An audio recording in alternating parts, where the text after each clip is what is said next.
Alexander Isak whispers suggest there is still a chance he could join Liverpool. There appears to be more going on between Alexander Isak and Liverpool than meets the eye. While it remains just as unlikely as ever, Isak could still join Liverpool, and nothing makes this feel possible quite as much as the bizarre comments made by Eddie Howe after Newcastle lost 4-0 to Celtic on Saturday. When asked about the decision to not include Isak for the trip to Scotland, Howe said, "It was my decision. He traveled to Glasgow with us, but I decided to send him home due to the speculation around him. The last thing he wanted was to be sat in the stand watching. That wasn't fair to him. But I'm confident he will be a Newcastle player come the end of the window." Steve Nicole says what we're all thinking about the strange logic behind Howe's comments. Liverpool are prepared to pay £120 million to sign Isaac, and it appears the effects of their approach are still reverberating around the Newcastle camp. You would have to think that Eddie Howe knows every step of every second that's going on with this situation, because it's huge, the Liverpool legend told ESPN FC. It's the most important thing going on at Newcastle Football Club. So if Eddie Howe is confident that nothing's going to happen and he's not going anywhere, he has to be playing him because he has to get him fit for the start of the season. It makes no sense that Alexander Isak doesn't take part in this game. Maybe he's been told that something's going on and you can't play him in case he gets injured. That's what happens. If Isak plays against Celtic and gets injured, that's £150 million down the drain. So there's definitely something. Surely Liverpool can't sign Hugo Ekitike and Alexander Isak. Fabrizio Romano reports today that Liverpool and Eintracht Frankfurt have a deal in place for the transfer of Hugo Ekitike. The deal is worth €95 million, £82 million, if all add-ons are triggered. Liverpool have already agreed personal terms with the striker on a 6-year contract valid until 2031. But surely, even despite the silly spending this summer, Liverpool cannot sign both Ekitike and Isak. The only part of me that believes it's possible is the part of me that formerly believed Liverpool's transfer activity would slow down after spending £100 million up front to sign Florian Wirtz. Liverpool do have a lot of sales that will balance the books considerably, but if a deal for Isak does happen, the Reds will be under huge external pressure to win the lot next season. Better signing than Mbeumo, Man Utd in talks to land exceptional £60 million ace. Manchester United have been constantly pursuing a move for Brentford star Bryan Mbeumo throughout this summer window, but it appears their persistence has finally paid off. The Red Devils managed to agree a deal with the Bees for the 25-year-old forward in a move that could reach up to £71 million should all the add-ons be reached in the future. There's no denying that it's a huge fee for a player who's only had one top-level season in the Premier League, but it highlights the ambition shown by the board this window. The Cameroonian international registered 20 league goals last time around, over 2 times more than any player within Ruben Amorim's side that finished the 2024-25 campaign. However, despite agreeing to such a hefty sum for the forward, the hierarchy appear to be continuing their hunt for added reinforcements, including the signing of one player who could prove to be a better addition than that of Mbeumo. The latest on United's hunt for new additions this summer, Emiliano Martinez is one high-profile signing United are looking to complete during this summer's market, with the Aston Villa shot-stopper available for a fee in the region of just £21 million. It's been reported that the player himself would be keen on a move to Old Trafford, potentially taking advantage of Villa's PSR situation, which could require player sales before the end of the window. However, another player has emerged as a potential target for the Red Devils during the offseason, with RB Leipzig star Xavi Simons on their radar, according to Sport via Sport Witness. They claim that higher-ups from United have already had meetings with the Dutch international's representatives over a possible transfer before the September 1st deadline.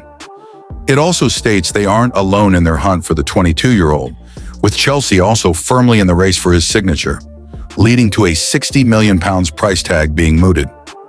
Why United's £60 million target would be a better signing than Mbeumo?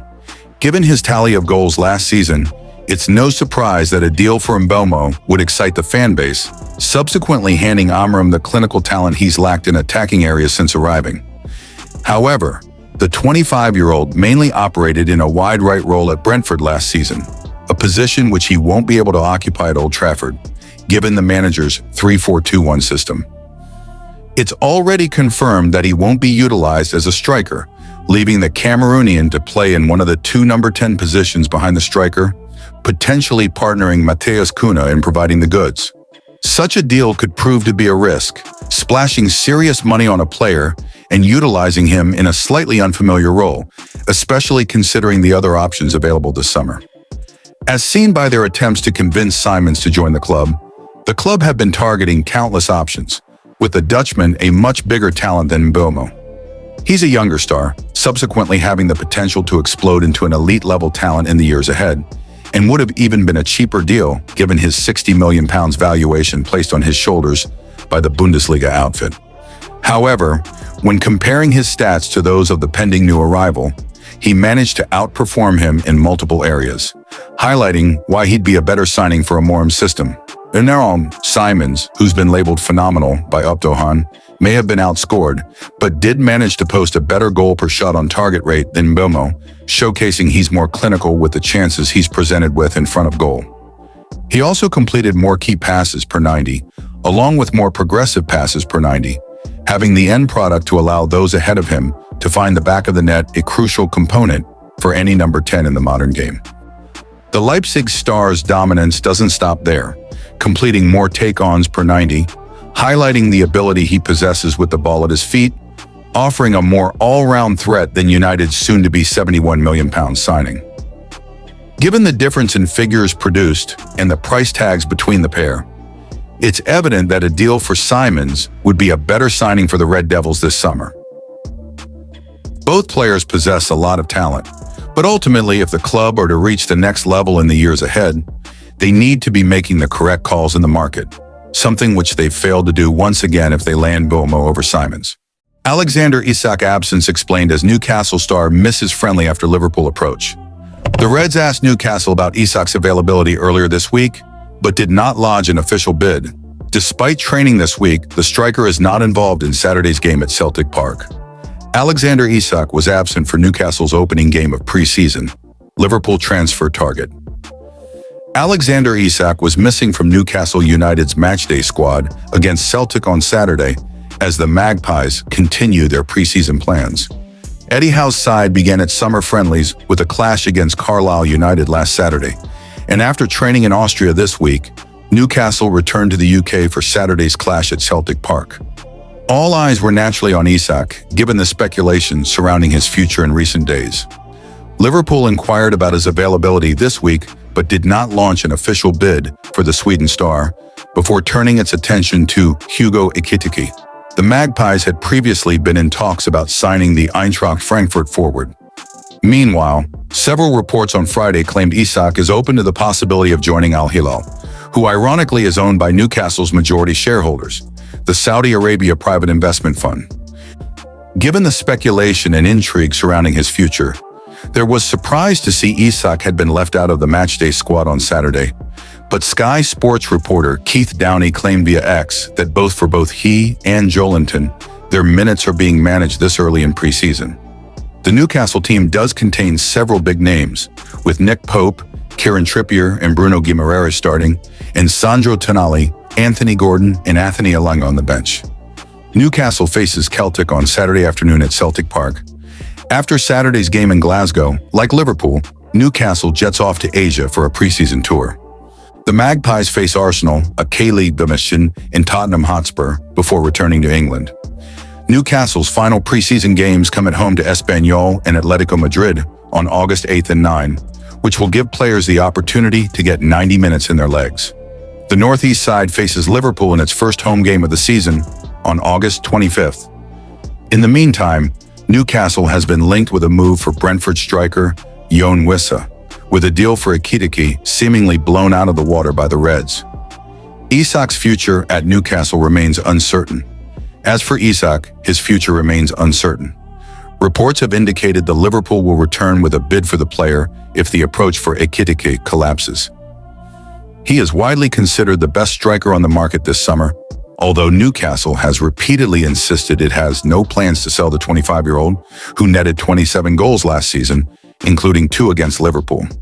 A move for Isak would likely indicate a departure for Darwin Núñez. The Liverpool striker has attracted interest from Saudi Arabia this summer, although Napoli's signing of Lorenzo Luca means Núñez is unlikely to end up at the Serie A champions. Arsenal and Sporting failed to agree Gyökeres terms in time for tour. Arsenal's pursuit of Sporting Lisbon striker Viktor Gyökeres has reportedly hit another snag, with the Swedish forward not expected to travel with the Gunners to Asia for their pre-season tour. Mail Sport understands that the clubs are close to an agreement on a deal worth an initial £55 million, with a further £7.4 million in add-ons, while Gyökeres has agreed a 5-year contract. Arsenal had hoped the move would be sealed in time for Gyökeres to fly to Asia for their tour, which kicks off next Wednesday. But according to Portuguese outlet Abola, Gyökeres has remained in Sweden and will not be among the traveling party departing from London on Saturday. The reason reportedly lies in the lack of agreement between Arsenal and Sporting, with talks dragging on over the structure of the deal. The clubs remain at odds over bonus payments and the schedule of installments, with Sporting pushing for more of the fee up front. Viktor Gyökeres will not join Arsenal on Saturday as they leave for their pre-season tour of Asia. Mail Sport understands that the clubs are close to an agreement on a deal worth an initial £55 million, with a further £7.4 million in add-ons. But talks between the two clubs are still dragging on regarding the structure of the deal. There is also believed to be disagreement over solidarity contributions and training compensation. Minor but essential details that have so far prevented a deal from being sealed. During their tour of Asia, Arsenal are set to face AC Milan and Newcastle in Singapore, then North London rivals Tottenham in Hong Kong. If the club get a deal for Gyökeres over the line, the striker would likely have to wait until August 6th when the Gunners host Villarreal in their first pre-season game back from Asia. After that, Mikel Arteta's side conclude their summer preparations against Athletic Club before kicking off the Premier League season away at Manchester United. Gyökeres has enjoyed a stunning 2-year spell in the Portuguese top flight, netting 97 times in just 102 appearances for Sporting. He scored 54 club goals last term across all competitions and is rated as one of the most prolific forwards in Europe. Should he seal a move to Arsenal, the 27-year-old will depart Sporting, having earned 2 league titles in the Portuguese Cup during his time at the club. Gyökeres joined Sporting in a £20 million move from Coventry in 2023, where he had scored 43 goals in 2.5 seasons. Gyökeres, who scored 54 goals last season, has agreed a 5-year contract at the Emirates. Having previously struggled to break into the first team at Brighton, Gyökeres has previously spoken of his desire to return to the English top flight, to get revenge for his empty spell with the Seagulls. "It's one of the biggest leagues in Europe," Gyökeres said. "I spent several years there without being able to play a single match. So of course it's something I would like to do. It would be a great revenge." Gyökeres would end Arsenal's long search for a high-quality center forward, providing Arteta's squad with a boost as they aim to secure a first Premier League title in 22 years. Man Utd's main reason for exiling Marcus Rashford, Alejandro Garnacho, revealed as Ruben Amorim receives backing from board. Manchester United's shocking decision to exile Marcus Rashford and Alejandro Garnacho has been traced back to one major reason: full backing for Ruben Amorim's system and authority. The Portuguese manager's desire to implement his 3-4-2-1 formation without compromise has left the duo surplus to requirements as United prepare for a new era under Amorim. Rashford, Garnacho exiled to support Amorim. Man Utd willing to sell 4 wingers this summer. Amorim backed fully after Derby win without duo. What happened? Manchester United are prepared to offload Rashford and Garnacho, having previously frozen them out of first-team plans under Amorim. The pair were notably dropped for the Manchester Derby win at the Etihad just weeks after Amorim took charge. Amorim has since received the club's full support to reshape the squad in line with his tactical vision. The bigger picture. Manchester United's willingness to part ways with Rashford, Garnacho, Antony and Jadon Sancho underscores their long-term commitment to Amorim. The manager's preferred 3-4-2-1 system requires defensive discipline in wide areas, something he felt the quartet lacked. Club chiefs are adamant that no player will be allowed to challenge Amram's authority or disrupt his project, as per Manchester Evening News. Tell me more. Rashford and Antony were both sent out on loan last season, while Garnacho was told in May that he could leave. The club also attempted to offload Sancho permanently to Chelsea, who declined and instead paid a £5 million, $6.7 million penalty to avoid a full transfer. Meanwhile, all four wingers along with Terrell Malaysia reported for pre-season but have been sidelined from the main group. What next for Man Utd? United are exploring permanent exits for Rashford, Garnacho and Sancho, though the trio's high wages could complicate matters. Amram is expected to bring in at least one new forward more suited to his tactical blueprint. With Amram fully backed, the club's focus now turns to building a disciplined and positionally flexible squad. With Amram fully backed, the club's focus now turns to building a disciplined and positionally flexible squad.